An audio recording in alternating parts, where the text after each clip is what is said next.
To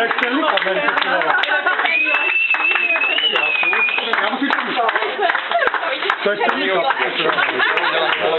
Pavel Michalek! Pavel Michalek! Pavel Michalek! Pavel Michalek! Pavel Michalek! Pavel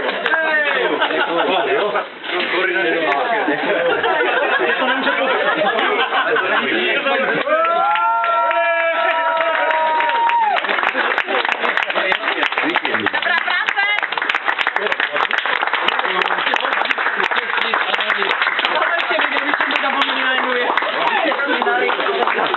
Honem, dochází film. No co ještě, bude něco nebo co? Budeš mít proslov? No řekni něco, ne, no. Ještě čekáme tady na restíček, ne?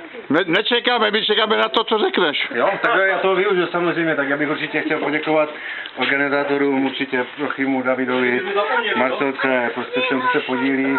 A kdo to vymyslel? A... Děkuju. Samozřejmě jsem rád, že tady máme takovou skvělou partu a že tady máme tak dobře, jak málo kde. Samozřejmě.